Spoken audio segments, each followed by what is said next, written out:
Okay, so we're moving into our lightning talk round, which again is going to be a breeze here, but we've identified, let's see, I think we have 10 or so folks that are going to provide very short updates on their programs, their latest activities, and hopefully will give us a lot of context to have some really cool conversations during the reception. So I'm going to, for the sake of timing, let each presenter introduce themselves, so I won't be popping up to do introductions in between. We're keeping to a strict 3 to 5 minute time frame. So again, we have our timekeeper here. Claudia, if you want to raise your hand. Yep. So as a speaker, make sure you're checking in with her. She'll give you a 1 minute warning. And then as the audience members, I would ask that you save any questions until the reception. So we're just going to try to power through each of these quick little updates. If you are one of the speakers, or even if you're not, there is a listing of the different Lightning Talk presenters in the order on your table. I think there's just a couple copies.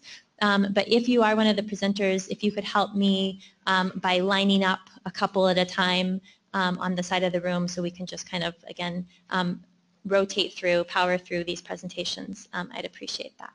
All right, my name's Pete Berthelsen. I'm the Director of Habitat Partnerships with Pheasants Forever. And Iris asked me to give you a little update about the NA. It doesn't say NA, it's not NA. NA, Bee and Butterfly Habitat Fund. It's called the Bee and Butterfly Habitat Fund. And I'm a visual person.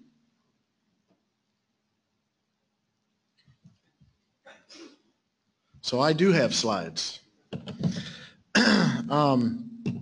Just in a real quick nutshell to tell you about a new partnership that's working on pollinators out there is a group called the Bee and Butterfly Habitat Fund, which was formed by a unique collaboration of Pheasants Forever, Inc., another nonprofit in the honeybee world called Project Apis M, and one of the larger commercial beekeepers in the country called Browning Honey. And this partnership was formed with a couple of unique objectives in mind.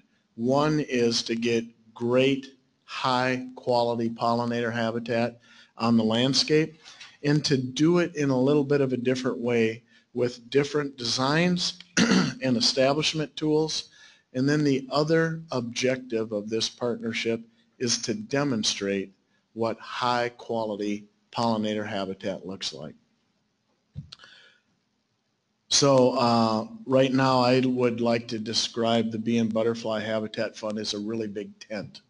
Has lots of different groups that are involved. The partnership has been active for a couple of years, and the primary thing that we do is right now we are raising dollars and putting those into habitat projects in the ground, projects that we refer to as next-gen habitat projects. And they go on the ground in a little bit of a different way, and before I show you what some of those projects look like, I'll describe them to you this way. They're a little bit different in how we deliver it. We feel like we've built a little bit of a better mousetrap for getting projects on the ground. So when we work with a landowner to establish a project, the landowner gets free seed. They receive both incentive and annual rental payments. We work with a pretty broad group of collaborators that you see up there that range all the way from ag industry to NGOs to state and federal agencies to private businesses, a very wide range of partners that are in there. We are monitoring the habitat outcomes for pollinators on this, and one of the other aspects of it is that the landowners that enroll in this have the ability to use this piece of ground within their farming and ranching operation in different ways as well. So in just a couple of minutes, I'll show you, the first thing I'll show you is our honeybee pollinator mixture. What you see right here is a planting that is 2.5 months old.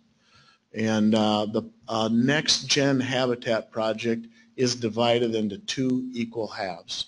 If a landowner were to enroll in this project and say, I want to enroll 40 acres in the project, 20 acres of it, half of it, is designed to a mixture that is established specifically to provide honeybee benefits, and the other 50% of the acres are designed to be provided for specifically for monarch butterfly benefits. And this is the other half of the mixture and what that looks like. Both species benefit from both sides, obviously, but because of how these mixtures are designed, they're established and designed a little bit differently. So, brief 3 minutes, but I'm going to just close by saying that I really believe that we have a moment in time right now where the public has a high understanding and a high interest in pollinators. For those of us that have been working in the wildlife arena for a while, there hasn't been a level of interest and something that brings together people from this broad a range of background for collaboration. This is a unique moment in time. The other thing that I feel really, really strongly is the status quo isn't going to get us done. Whether we're talking about the monarch things that Wendy is going to talk about next, or whatever kind of pollinator species you want. If we're trying to solve the problems using the same set of tools and designs and things that we were using a decade ago, we will not succeed. We need to be looking at unique things, and as some of our earlier presenters talked about today, high quality habitat produces high quality results. And that's what we're trying to do in this project. And tomorrow I will actually bring with me to this some handouts that will actually tell you a little bit more about this that you can have. So with that, here's Wendy. Da, da, da, da, da. Thanks, Pete. I unfortunately always have to follow Pete at these types of conferences, so I'm going to talk with the agenda makers next time so I don't have to follow Pete. So with my 3 to 5 minutes, I'm going to talk about a few different things. First and foremost, the Monarch joint venture. So this is a partnership organization focused on monarch butterfly conservation. I'm the coordinator of this program. We have 64 partners that are focused on monarch conservation efforts in the U.S. And the main point I want to share with you today is just this. The Monarch joint venture is a great resource if you're just trying to get into monarch conservation, learn about what's happening. We are attempting to serve as an information clearinghouse for what's happening in monarch conservation. So if you're looking for simple handouts or webinars that can be used to engage the community, definitely I invite you to check out our website and explore the resources that we offer. I'm also going to talk a little bit, so for those of you that were at the Science Roundtable this morning, this will be duplicative, but I wanted to introduce this Monarch Conservation Science Partnership Integrated Monitoring Strategy. So we're working with partners to use a gold standard set of protocols for monitoring habitat, not only the qualities of the habitat, but monarch use of that habitat.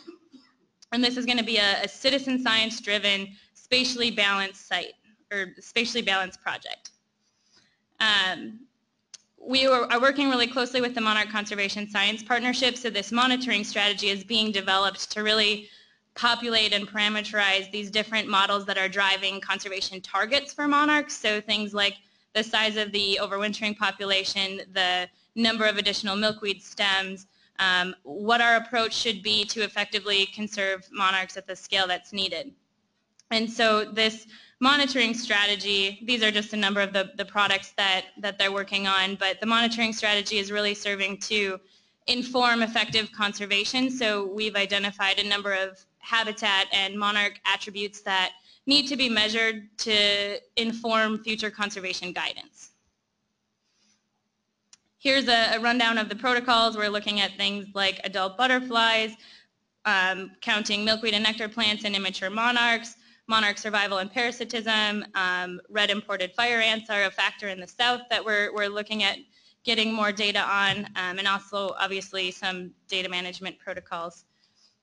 Where we are with this strategy is just starting to roll it out with citizen scientists this year. So we're starting to engage citizen science focus centers in the upper Midwest, where we have a list of priority locations where we'd like to see monitoring happening. And we're starting to train these citizen science volunteers in going out and assessing that habitat and then contributing their data to one local database. Transitioning now to a project focused specifically, so these are the 6 different types of landscapes that we're focusing on in this monitoring strategy. Focusing in on the rights-of-way sector, I want to transition just really quickly to a project that we just launched essentially last week. So I don't have a lot of the details, but we at the University of Minnesota were awarded a grant from the National Cooperative Highway Research Program to start this project to evaluate the suitability of roadway corridors for use by monarchs. So in a complicated graphic, this is what we're doing. We have 4 main products, which I won't get into depth on, but essentially there will be a product, a coarse filtration model to help prioritize where on the landscape this monarch habitat on roadsides could go, and then going more in depth on assessing that habitat using protocols for whether or not, really to inform what actions should take place on that priority roadside area. Would simple management improve the monarch, minimize the potential risks for monarchs and maximize the benefit? Does it need a full-blown restoration? We're looking at all of these different road characteristics and just all of the different factors that might influence the feasibility of habitat on that roadside for the practitioner, but also the priority for monarch use. We're also developing or adapting an existing calculator to essentially assign a value of habitat quality. So this is a habitat quantification tool, and so we're using this tool to really assign a score to what is the value of this habitat for monarchs, and that is in terms of what we're coining functional acres. And lastly, we'll just do some outreach and solicitation from roadside practitioners to really try and figure out to make this project really successful. So if you're interested in this project, definitely come and talk to me at the reception. We're interested in taking down your name. If you want to have input onto how these tools will be used by practitioners, we definitely want to hear from you. So that's my 5 minutes.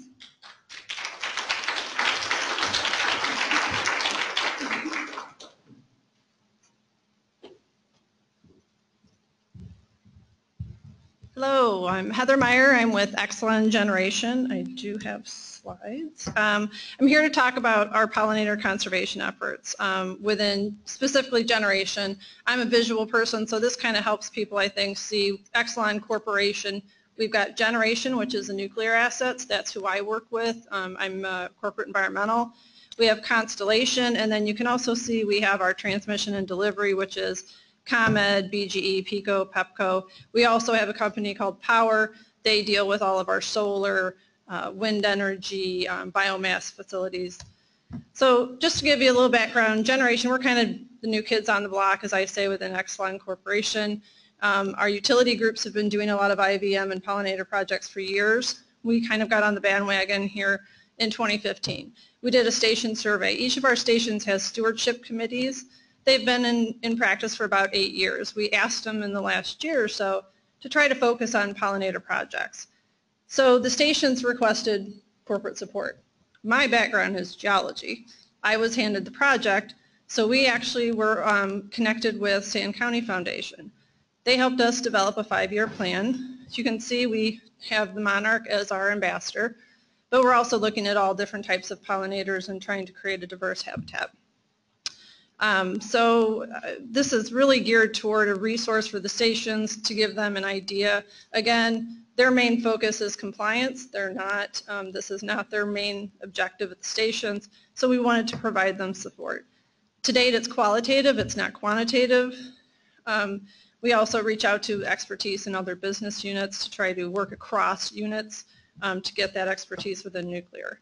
So 13 of our 14 sites are working on pollinator projects, anywhere from 1/2 an acre to 60. Just a couple of highlights here. Our Byron Conservation Club, actually that's a grassroots effort. They're very enthusiastic. They're actually working on converting farmland to pollinator habitat. They have planted about 45 acres so far, and they're doing another 15 acres this year. Braidwood, we actually have a pond area there. We've just secured a contract with a landscape to develop a conceptual model. We want this to be an area where employees can go, they can walk, we can have pollinator restoration areas, use it for education, as well as just get recreation. And then Quad Cities is another example. We have about 60 acres there, and we've actually, when you walk around there now, there's already all kinds of milkweeds and other types of forbs to support this. So we're looking at utilizing IVM to support population that's already there. The character there, that's Gabby Green. That's what we use for our education when we go out and talk in the schools. We're actually working on developing signage with Gabby, kind of like, you know, pollinator restoration under construction that we want to put at these restoration sites so folks can see, we can get the message out. If it looks a little different, there's an explanation as to why. We're not out doing remediation or anything like that. We're out there doing restoration and good things. That's a little bit of what we're doing in generation side. I'm going to turn it over to Sarah.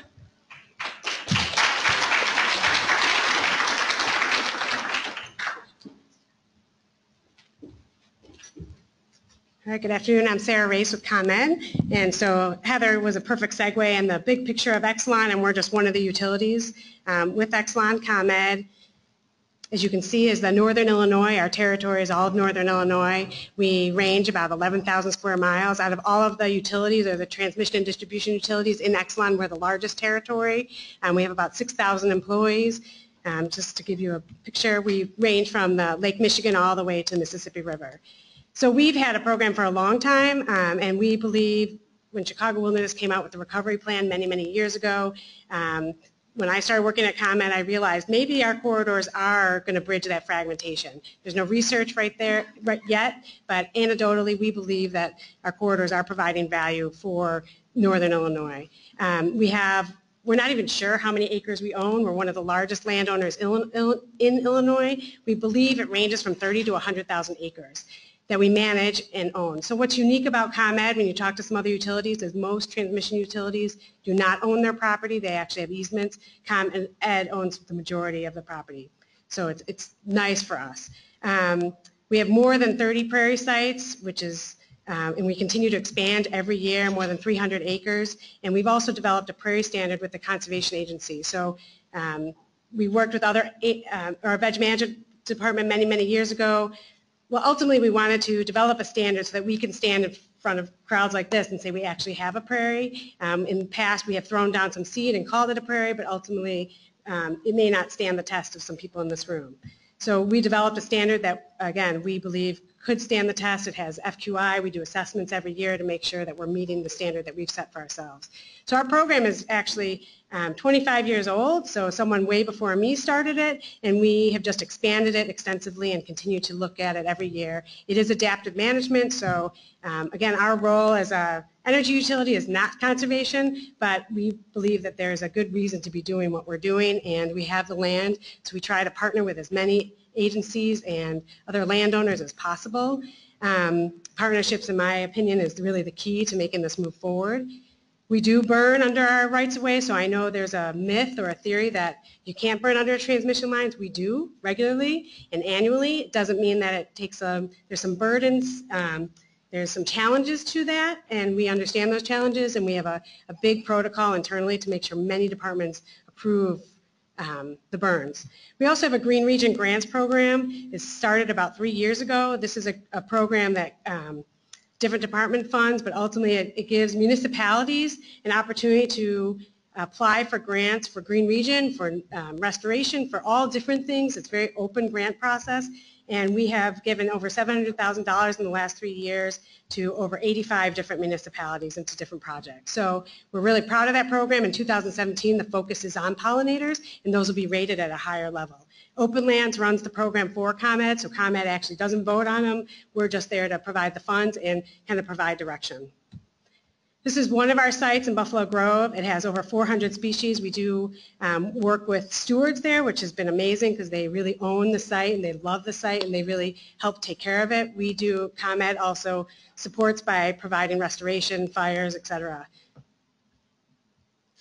And the next one just gives you a, hopefully, I guess one last thing, after today, we believe that there's a lot of opportunities from EPRI's workshop last week to the multiple times we've met here, from expanding partnerships to community involvement. We're working with a NGO right now on trying to get school children on the rights of way to do Mighty Acorns, which is a restoration program.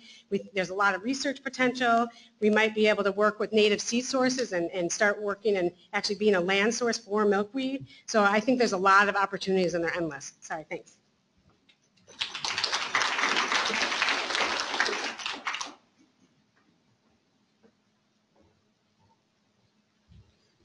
We're going to have to work on our drum rolls, Sarah.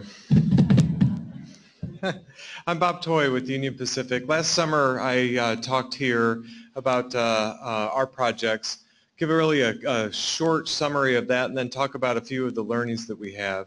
So we're a Western U.S. railroad, basically from here west to the Pacific Ocean, 32,000 miles of track and about 1 million acres. So it sounds really great. But there's a whole bunch of challenges when it comes to making pollinators work on our property. We've started with a half dozen site remediation locations, ones that are away from our operating track so that we can have more control in a number of ways, and learning quite a few things. I think maybe what's most instructive about this conversation is some of the things that didn't work quite so well. So after I gave my presentation last summer, somebody politely came up, as opposed to made the comment during the presentation, and told me about a couple of the pictures that I had that weren't exactly the right seed that we had planted. And Dennis had given a talk earlier today that laid that out for me, that buffalo grass is going to take over everything. And so that was one of our learnings, of making sure that we coordinate the objectives back to the seed mix, one of the basic things for us. We also found out in California that despite a wonderful rain last year, that we didn't really get germination. We figured that out. The soil was too compacted. And this year, on some of the areas that hadn't been compacted after another year of wonderful rains, we actually got our first picture of a bee, which was like a big celebration, I think, for one of my coworkers. Next for us is additional site remediation locations. We really tried to do a handful at the beginning and then see how we're doing. And now we're in the process of really trying to figure out what else could we do and where would this fit on our right-of-way. Working on exploring potential pilots in a couple of locations. And that's the really hard part. I think for us, the big learning is trying to find the right accountability and the right commitment from our folks. We're not in the business of really growing things along the railroad. We're in the business of making sure that we have a safe operation and we move as much vegetation away from the track as possible. One of the other fun things, though, for us is that when I was here, I think it was last summer, one of the people from Friends of Green Bay Trail came up to me, and I'm sure nobody else in this room has ever had a challenge talking to the railroad, right? And so she said, who do I talk to? We've got some vegetation issues right on the trail, right along your right-of-way. So we made the right connection over the winter and got a picture of about 24 of our employees who were out cleaning that trail as part of Earth Day last week. And her email back to us was Union Pacific rocks. So thank you for doing that.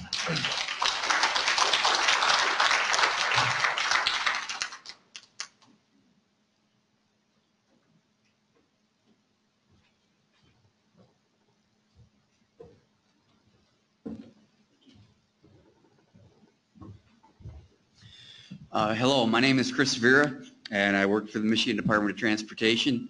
I've worked there for about 12 years now. My title is Environmental Resource Analyst. Some of the position descriptions for DOTs are very generic, so that covers a lot of ground, but I work mainly with vegetation management, endangered species, and things of that nature. And one of the things that happened, I believe it was 2014, when the presidential memorandum came out regarding pollinators, our upper management wanted to know what MDOT currently does and what we can do in the future. And I'm a member of a statewide committee called the Roadside Committee, and our chief operations engineer instructed that committee to look into what MDOT is doing and could do in the future. And so we formed a smaller subgroup, and I'm a member of that team also, and we cleverly named ourselves the Hive. It does actually stand for something, Highway Invertebrate Initiative Enhancement or something like that. But when we call ourselves the Hive, everybody seems to know what we're referring to. And so I have 3 quick slides, and these slides demonstrate some of the things that we put together for our management to demonstrate what MDOT currently does that benefits pollinators, what we are proposing for future initiatives. And so I just wanted to go through those quickly. The first one, and this one is actually very key, is our maintenance operations. Way back in the 60s and 70s, I believe, we essentially cleared fence to fence. We don't have the resources to do that anymore.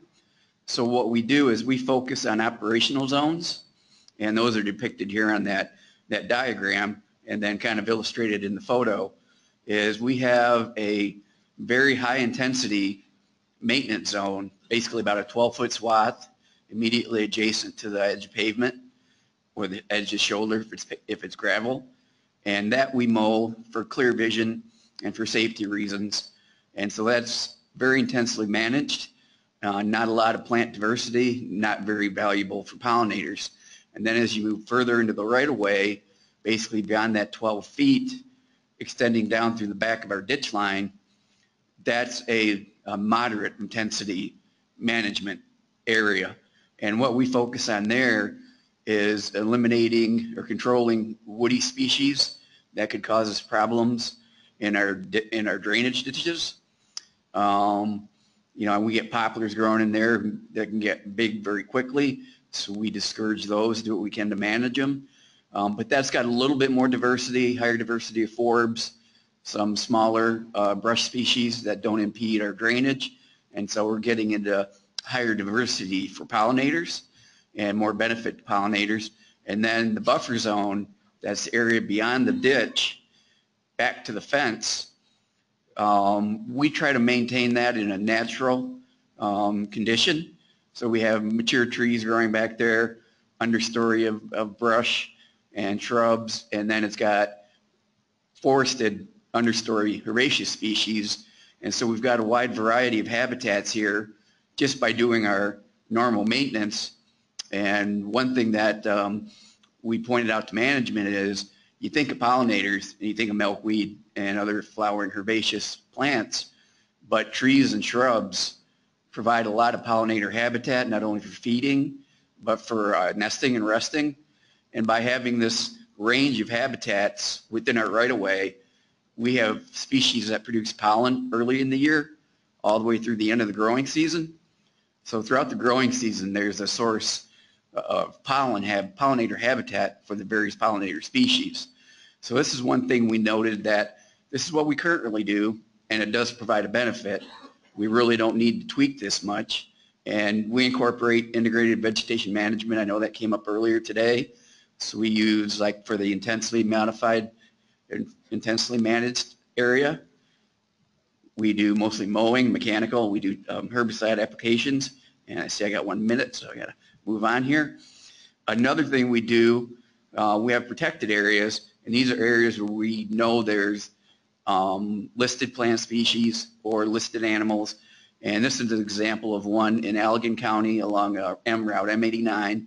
It's documented to have Carner blue, which is a federally endangered. And what's really nice about this protected area is that it is bordered by Michigan Department of Natural Resource land. And so we leave all the maintenance to them. We just agree that we're only going to mow that swath, and then they do everything else. They do prescribed burns. So that's a partnership example that works really well. And tomorrow on the panel discussion regarding partnership, I have some more examples of partnerships.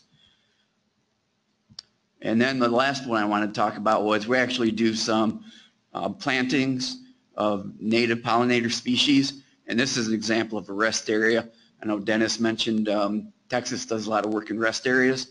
In this one, we planted 5 acres with native flowering species. And we came up in 2016 with a pollinator special provision for planting these mixes. And it's got all the specs in there for, say, preparation, what seed mix to use. I've got an example of the seed mix there. You probably can't read that. But that's all documented in our spec book, and so the engineers love the spec book, so they have instructions on what to do. And we're also broadening this to road construction projects. Last year on an interstate along I-94 in Kalamazoo County, we incorporated this native seed mix in there. That was just done last year, so we haven't had a chance to evaluate success. And I see I'm out of time, so thank you.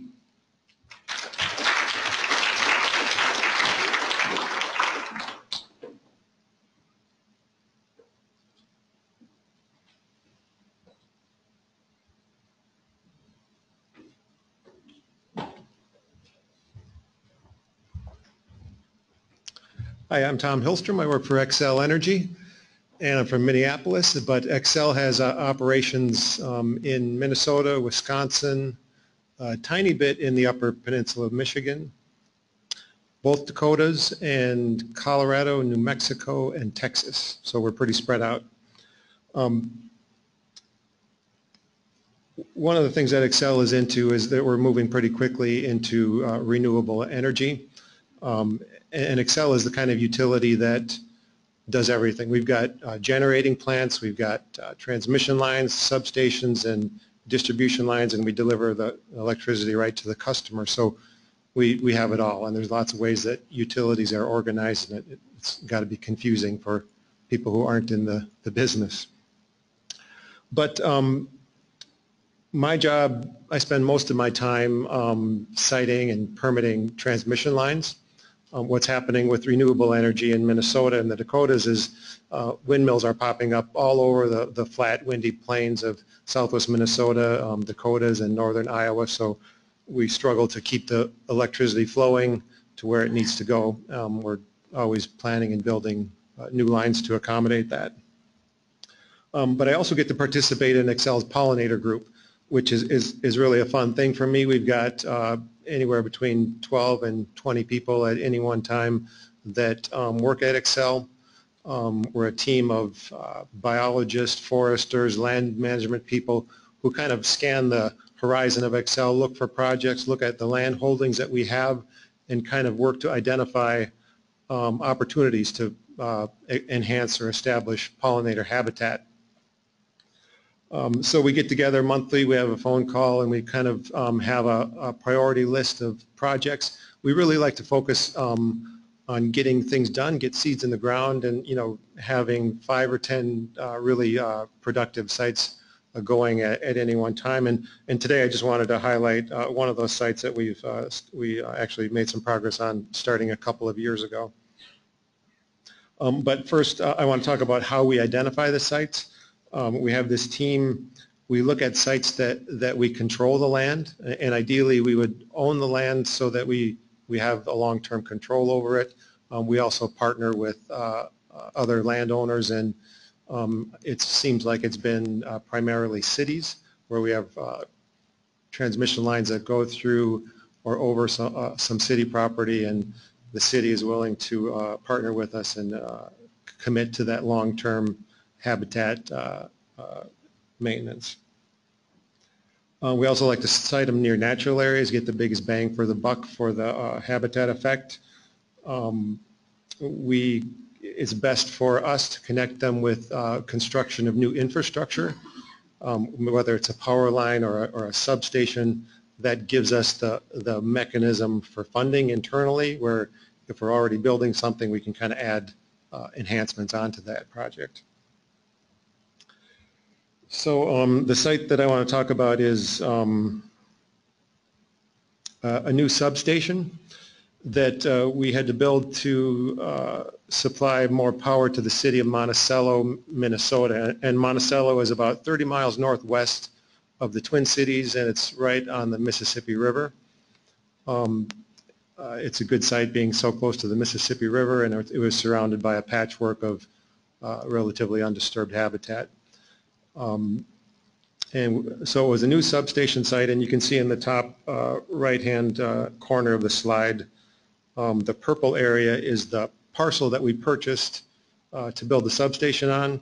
The actual substation is the yellow outline, and so you can see the area that's outside of the yellow fenced area was available to us for, you know, whatever we wanted to do with it.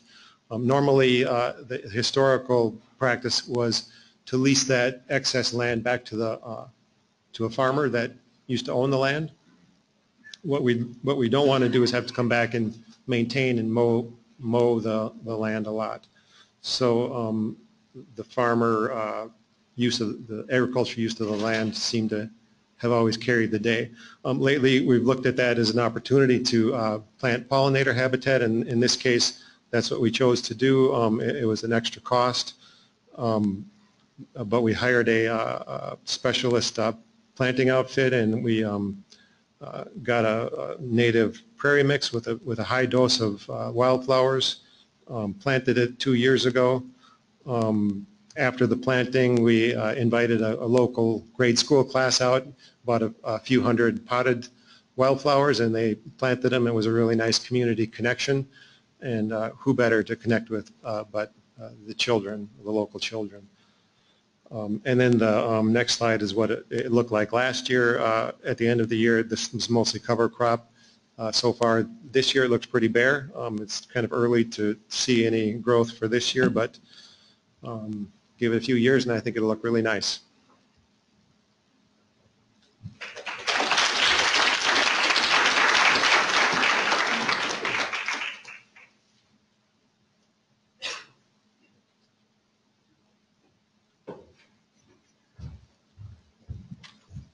Good afternoon, I'm Brian Wagner. I work for the Illinois Tollway. For those of you who aren't familiar with the Tollway, we're a 286-mile roadway network here, primarily here in northeastern Illinois. A good mix of urban, suburban, and rural. We stretch out to Rockford and then DeKalb, Dixon areas. I head up the environmental group at the Tollway, and we've got a pretty unique position there in that we're in the midst of a capital program, rather significant capital program, 15-year, $12 billion program. And so with that, or as part of the program, and the establishment of it, my board of directors said, hey, we want this to be the cleanest and greenest program that we've ever had. So we've got a whole slew of things that we're doing to kind of demonstrate that from sustainability aspect. But one of the key features that, and they didn't give a lot of directive. They said, hey, clean and green, go do it. All right, cool.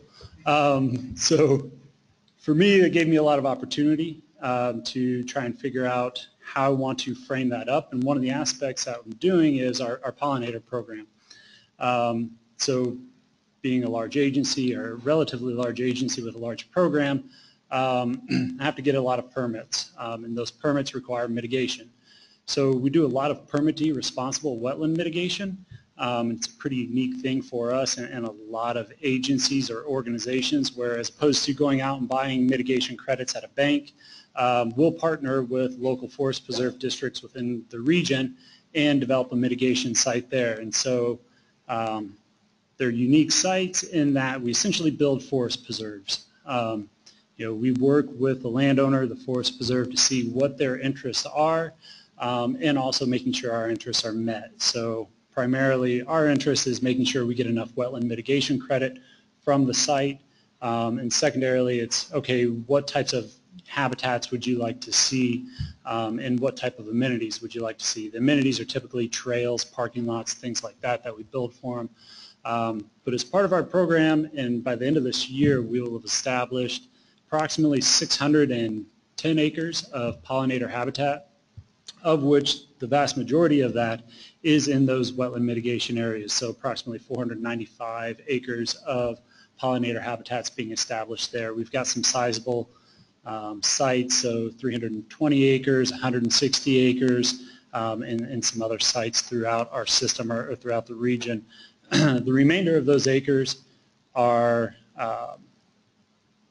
being accomplished or being established in our stormwater BMPs. We have a pretty aggressive stormwater BMP program, and with the early, so a number of years ago, we piloted a project, and through that pilot project, we found that we had a lot of success with swamp milkweed in our stormwater, in our bioswales, and so we've taken that seed mix and are distributing it, or utilizing it throughout the remainder of our system, our program.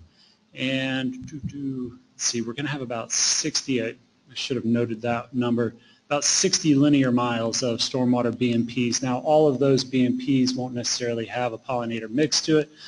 There's some various structural BMPs, but the majority of them will have a pollinator mix to it. And then most recently, we've developed, similar to a number of the DOTs and those who have spoken, a meadow mix or a pollinator mix to utilize on our back slopes. So we're an interstate roadway network primarily, as pretty much every DOT that's spoken, and most of you know by now, that four slope or immediately off the pavement, pretty harsh conditions. You get a lot of road salt, a lot of pollutants, things like that that are coming off. So trying to establish habitat there, no.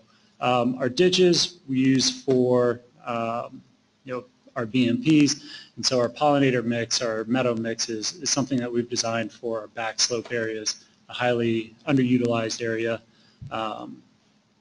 throughout the entire system. So as we move through our program, we're identifying areas where, hey, we think this is an opportune area to try and test that mix.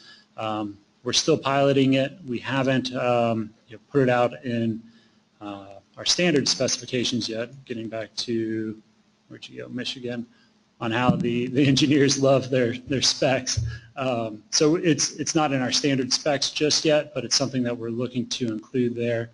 And then, I guess last, if not least, and most importantly, while the majority of the maintenance for our habitat areas that we're establishing is being taken care of through achieving mitigation standards, the stuff within our right-of-way is, for those who are landowners, is arguably the hardest to maintain, and that's something that we're currently working on and addressing a roadside maintenance manual to making sure that it's very clear to our operations guys on when and when they should not mow, and then also trying to bring in some different techniques such as use of herbicide, which isn't a standard protocol for us, or even the potential of application of fire within the right-of-way.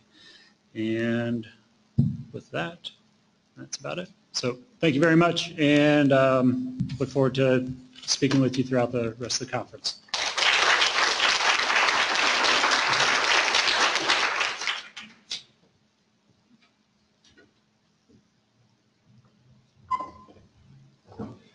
Good afternoon, everyone. My name is Todd Hogrefe. I'm the Central Region Director for the National Fish and Wildlife Foundation. I'm going to provide a quick overview of our Monarch Butterfly Conservation Fund. NIFWIF, or that's how we're known, NIFWIF. We manage this fund in partnership with 5 federal agencies and 1 corporation, including the Monsanto Company, the Fish and Wildlife Service, BLM, Forest Service, USGS, and NRCS. During the first 2 years of the fund, since 2015, this team has contributed a total of $12 million to this effort. The purpose of the fund is to improve monarch butterfly numbers with the ultimate goal of sustaining a resilient population. And the fund does this by supporting competitive grants for habitat improvement and coordination and capacity building. Habitat work we support includes primarily planting of milkweed and diverse nectar sources, seed collection and seedling propagation, and also improved habitat management with techniques such as mowing, prescribed burning, and grazing. On the coordination and capacity building side, we support regional strategy development, outreach and information sharing, and BMP development, and also hiring new coordinators to make a lot of that work happen. Our geographic focus includes two main areas. Most of our funding is going to support the eastern population, which comprises 90% of North America's monarchs. Our funding is being directed to the Eastern Migratory Corridor, which includes portions of 15 states as well as areas of Canada and Mexico. A smaller portion of our funding is going to support the Western population on lands that are managed by the U.S. Forest Service and the Bureau of Land Management. Within these priority geographies, we're focusing investments to rights-of-way, public lands, and agricultural lands. We have a particular interest in rights-of-way because with the large land base they represent and their long linear linkages, they really have the potential to contribute disproportionately in a positive way to monarch recovery. So we're looking for more opportunities to engage with rights-of-way companies on monarch conservation through the fund. Beyond monarchs, though, we're also very interested in the potential to enhance and promote the habitat values of rights-of-way for other pollinators and other wildlife more generally. And we're developing an idea for a new initiative focused specifically on that in a way that would leverage resources to get at some of that work. So if you have thoughts on that subject, we'd love to hear from you. This slide summarizes the impact of the fund over its first 2 years. Since 2015, we've supported 47 projects with $7.3 million in grant funding. Grantees will match that with an additional $12.2 million for a total on-the-ground impact of $19.5 million, and that figure represents a 19-to-1 average return on investment for our program partners. And that investment is generating some significant benefits for monarch conservation, including the restoration and enhancement of 82,000 acres, the collection of more than 10,000 pounds of seed, the propagation of 659,000 seedlings, and the hosting of 522 workshops that will engage tens of thousands of people. So we recognize that these early results really represent a running start on what will be a long-term effort for us. Recovering the monarch population will really require a sustained effort across many sectors. And to that point, as I've said already, we're very interested in engaging rights-of-way companies in monarch conservation and habitat conservation more generally. So if you'd like more information on the fund, if you have thoughts on developing a new initiative focused on rights-of-way, or if you see an opportunity to partner, we'd really love to hear from you. Thank you.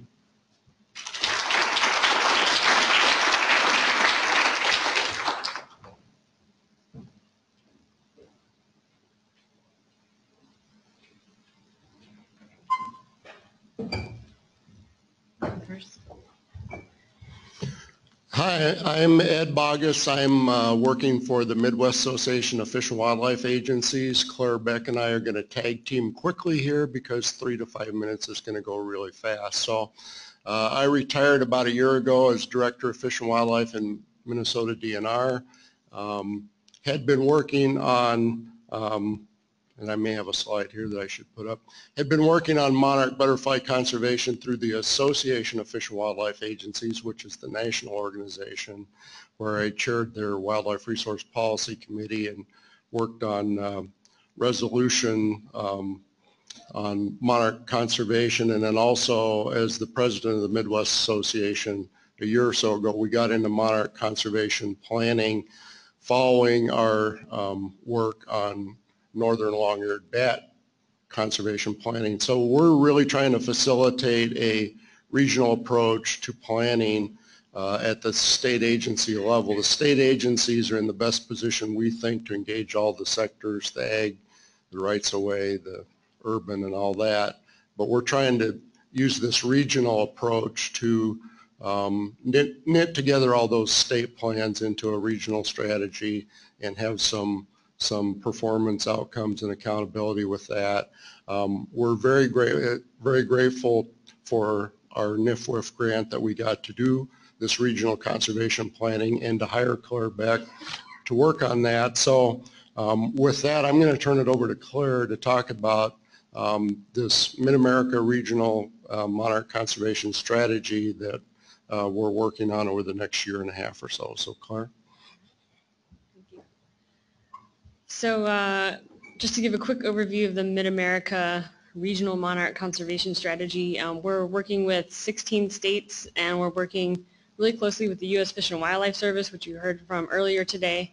And this strategy is going to be really based off of that policy for the evaluation of conservation efforts that the service talked about earlier. So that's just sort of the framework that we're working within to contribute meaningfully to their species status assessment process and then ultimately their listing decision. So like I said, we're working at 16 states in the middle of the country, those purple states there, plus the Northeast region is going to be represented as well, rather than as a single state. The timeline for this strategy is pretty tight. So we're going to have a first draft of the entire thing in October of this year, and then we have a couple more drafts at the beginning of 2018, and then we're going to have this finalized in May/June of 2018, so that it, again, feeds into the processes that the Fish and Wildlife Service are undertaking. And just to kind of point this more directly to this group, this is a little excerpt from the Thogmartin et al. All Hands on Deck Storylines paper that's in press and review right now. But this is actually showing sort of the numbers that research came up with of land use sectors or land cover, land use, and what milkweed stem density is currently and what it could be in these different sectors on average. And our regional strategy is going to be sort of building on this type of modeling based on milkweed stems. And I just wanted to point, the arrows there are pointing out where rights-of-way fall in there. They've got power line rights-of-way in the model, railroads, and then they have roadsides broken down into 3 different types, kind of sizes of roadways. But the point is, you can see there that the freeway highway was ranked 3rd sort of in the impact that it can have of all these sectors. And if you looked at all the rights-of-way together, they're really important to how many milkweed stems that we can, milkweed stems, I want to say, embedded in diverse nectar resources, but how much it can contribute to this overall goal that we're looking at of 1.6 billion-ish stems additionally on the landscape. So this paper also points out that there's over 10.6 million acres of right-of-way land just in the Midwest region. So that just shows you how much we have potentially to work with, and I know all of you in the room know that. But this is going to be a really important part of our regional strategy and overall contribution to reaching these milkweed stem targets that we need to conserve the monarch. That's all I have. Thanks.